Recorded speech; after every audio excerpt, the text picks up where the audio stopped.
A gente volta aqui com o TV Mar News e já vem ao vivo com Viderlan Araújo, trazendo informações a respeito de um protesto que acontece nesse momento lá na Praça do Skate. Viderlan, bom dia mais uma vez para você. O que é que você tem de novidade aí para nos trazer?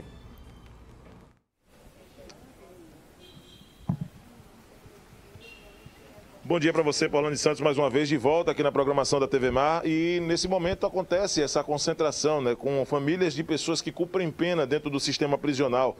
Segundo o pessoal aqui, a reivindicação é a seguinte: há meses estão sem contato e informação, né, com as pessoas que estão cumprindo pena dentro do sistema prisional. Tá? Segundo os relatos, os presos transferidos para o sistema durante a pandemia encontram-se até sem vestuários e, junto com os demais, sem acesso à feira, medicamentos e outros itens básicos, principalmente para as questões relacionadas à assistência médica e questões de higiene. Essa concentração tem o intuito de fazer um chamamento, principalmente para as autoridades, para o governo de Alagoas, para o governador Renan Filho, diante dessas condições. Algumas faixas já mostram isso, né? Os internos só querem pagar pelos erros e com o mínimo de dignidade. Uma das faixas diz aqui: a solidariedade é o sentimento que melhor expressa o respeito pela dignidade humana. Sem feiras, sem visitas, não haverá votos, é o que diz aqui uma das faixas também, fazendo aqui na hashtag. A dona Margarida Rosa, que é uma das representantes, pode vir para cá, dona Margarida, por favor, para conversar com a gente, para falar o intuito dessa concentração, o que é que realmente vocês têm se deparado como pessoas, esposas, filhos, que tem, querendo ou não, algum grau parentesco com as pessoas que cumprem pena dentro do sistema prisional. Como é que está sendo essa realidade para vocês? Bom dia. Bom dia. A realidade, ela é muito dura para nós parentes que temos presos lá no sistema prisional. Devido à falta de informação, devido a ver o seu parente. Aqui é uma mãe que clama há 5 meses sem ter notícias do seu filho. A única notícia que nós temos é através de nossos advogados e aquelas famílias que são assistidas pela Defensoria. Como é que fica? Sem nenhum tipo de informação. Se os contatos telefônicos que foram disponibilizados para os familiares, eles não são atendidos. Governador, ai, meu Deus, eu estou muito nervosa. Eu sei. Governador, vai resolver as pendências com os policiais penais, porque nós não podemos ser penalizados por uma falha do governo. Se não tem condições de fazer o concurso, como os policiais penais estão exigindo, privatize as unidades prisionais de Maceió, como já é privatizada a unidade do Agreste. Segundo informações, a unidade do Agreste vai retornar suas atividades normais, como visitas, porque lá no Agreste não recebe feira. Porque o Agreste vai retornar as atividades e aqui nas unidades prisionais do Estado não vai ter. Por quê? Por conta dos policiais penais. Então, quem é a maior autoridade no Estado? Quem pode resolver essa pendência? Somos nós como os familiares? Não. Você como governador. E vai um recado para vocês, políticos, como esse ano é ano de eleição. Parentes de presos também votam. E se não vai retornar as feiras e nem as visitas, então nós vamos fazer um protesto para que nenhum familiar de preso vá às urnas. Nenhum familiar. São mais de 6 mil detentos em cada unidade prisionais. Faça a conta de quantos familiares tem para votarem. Dona Margarida, a respeito das condições que as pessoas... Você tem um filho, por exemplo, lá, observa algumas mães aqui também chorando quando a senhora fala, diante dessa distância, mais de 5 meses sem contato. Questão de alimentação, como é que está sendo passada para os presos? O que é que chega até vocês, familiares, de dentro do sistema prisional, para as pessoas que vocês têm lá dentro e que cumprem pena hoje aqui dentro do sistema prisional, principalmente Maceió? Olha, o que chega para nós familiares é que as alimentações estão vindo azedas, além de uma marmita para dividir para cada 3 reeducandos. Essa é a maior. E o maior problema é a falta de higiene nas unidades prisionais. Eu sou formada em Direito, sou estagiária inscrita pela OAB, eu acompanhada do advogado particular do meu filho, e todas as vezes que vou na unidade prisional, onde meu filho se encontra recluso, lá está uma pocilga. Só vejo os detentos arrastando água com rodo. É uma falta de higiene, é uma falta de escrúpulo que o governo está fazendo com a população carcerária. Quando a senhora chega lá para fazer a visita ao seu filho, por exemplo, retrate um pouco dessa dificuldade que essas pessoas que hoje se encontram aí nessa manifestação, elas passam exatamente no sistema prisional. O que é que vocês recebem? O que é que eles dizem para vocês, os policiais? O que os policiais penais dizem é o seguinte nos redores, que não tem efetivo suficiente para liberar as feiras e as visitas. Então é o seguinte, governador, se não tem como cumprir, como eu já havia dito no início, as reivindicações feitas pelos policiais penais, privatize. Privatize as unidades prisionais do Estado, como a do Agreste já é privatizada. Muito obrigado, dona Margarida Rosa. Alguém mais aqui quer falar? Alguma coisa quer colocar aqui, gente? O pessoal que está aqui também fazendo parte desse... Lembrando que, Paulano, para deixar claro para o nosso telespectador, a dona Margarida fez questão de dizer que não existe liderança aqui, tá certo? São pessoas que têm um ato de indignação diante dessa dificuldade, com mais de 4 meses sem contato com as pessoas da família, que cumprem pena dentro do sistema prisional, que tem essa dificuldade. E nós estamos aqui registrando com imagens do Chico Nogueira. Nós vamos nos despedindo na programação da TV Mar e amanhã estaremos de volta a partir de 8h30 da manhã, ao vivo, pelas ruas da capital alagoana. Segue você no finalzinho do programa. Muito obrigada pelas suas informações, Viderlan. Olha só, agora a gente vai falar sobre trabalho. Já recebendo aqui no nosso estúdio o advogado trabalhista Geraldo Carvalho, que fala sobre as admissões trabalhistas fora da CLT, que parece ser uma tendência para o pós-pandemia. Isso é preocupante para o trabalho, né? Bom dia para você, Geraldo. Preocupa? Bom dia, Paulane. Sim, preocupa. Na verdade, toda essa situação de pandemia, ela cria uma insegurança jurídica, uma insegurança social, uma insegurança científica em todas as áreas, não apenas na área da saúde.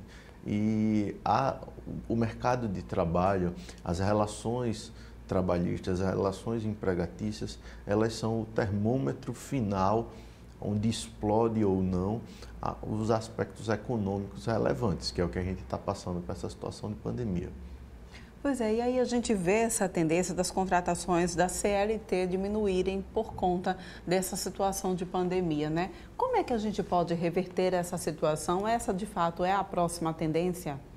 Bem, desde a reforma trabalhista, no final de 2017, em novembro de 2017, vem uma queda substantiva dos empregos formais. Inclusive, isso é um dos grandes responsáveis pela queda da arrecadação da Previdência Social, por exemplo. Esse déficit da Previdência Social não é um déficit de gastos, necessariamente, é um déficit que decorre da perda de receita, não está entrando. É um dos efeitos dessa informalidade, mas isso vem estimulado pela reforma trabalhista à medida que é dificultado, é mitigado o acesso da comprovação dos vínculos trabalhistas realizados de maneira clandestina. Passado por essa observação, a gente precisa sim buscar os meios de superação. Por quê? Porque, antes de mais nada, é preciso ficar claro para todo o trabalhador e todo o empregador, todo o setor da economia de um modo geral, que a obrigatoriedade na contratação e assinatura de carteira de trabalho da CTPS, da Azulzinha, ela se mantém, inclusive, na condição de pandemia.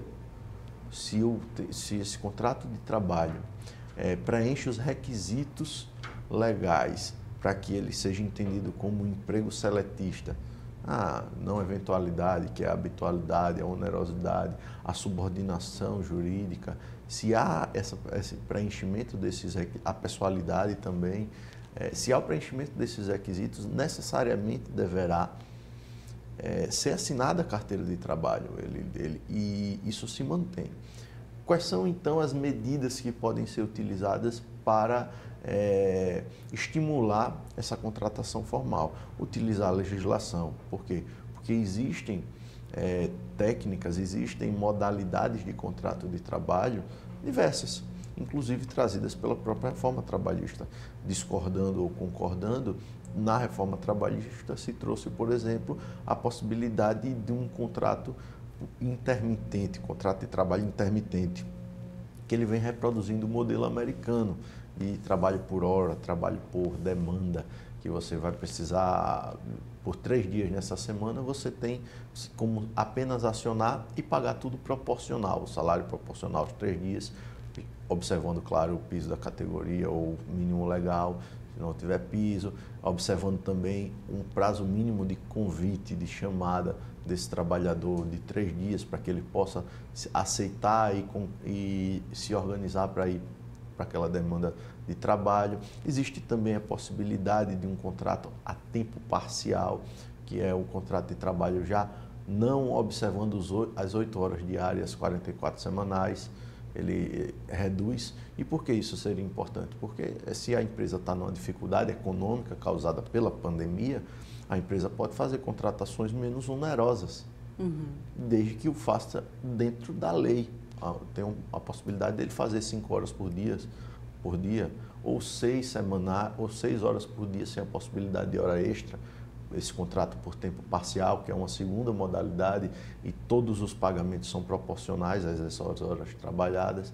Uma terceira possibilidade para estimular esse contrato formal, mas menos oneroso, é, por exemplo, o já conhecido, famoso e praticado contrato de experiência. O contrato de experiência é uma modalidade para quem precisa contratar, nesse momento, muito interessante, porque se você está precisando contratar, justifica a contratação. Se você precisa das 8 horas diárias ou das 44 semanais, você justifica que essa remuneração seja na base salarial completa. Mas se você faz um contrato de experiência, você tem a possibilidade de rescindir esse contrato de uma maneira menos onerosa, no caso de, ao final do período de experiência, você não ter adquirido condições de manter, porque o contrato de experiência ele já tem um termo prefixado, um final já pré-definido, e se ele for rescindido, não vai precisar pagar o aviso prévio, não vai precisar pagar a multa fundiária, né, a multa dos 40% sobre o FGTS, e acaba sendo uma rescisão menos onerosa, mais segura. O que precisa ficar claro para todo mundo que atua na economia, seja como trabalhador, seja como empregador, é que um contrato bem feito, ele tende a ser muito menos custoso e dar muito menos errado, criar muito menos passivo trabalhista, prejuízo futuro, do que um contrato mal feito, um contrato de boca que não se define, e se for para a justiça, acaba tendo que receber tudo. Pois é, então vale lembrar exatamente que há essa possibilidade, né, de se fazer esses contratos. Eu acho que o que a gente deve frisar é isso, né? Há a possibilidade de ser menos oneroso tanto para o empregador quanto para o empregado, de forma que seja legal, sem que seja necessário fazer uma contratação clandestina. E para isso, então, vale a gente lembrar aqui a possibilidade, a importância, na verdade, de se contratar, então, um advogado na área trabalhista para que ele possa prestar, então, essa assessoria, essa consultoria, não é verdade? Perfeito. Em momentos de crise, a informação é poder, informação é segurança. E a informação, ela deve vir de quem tem a habilitação para prestar. No caso do direito, no caso dessa situação jurídica, é necessário que a pessoa se certifique, a pessoa física ou jurídica, empregado ou empregador, se certifique através de um advogado ou uma advogada de sua confiança. Isso é importante.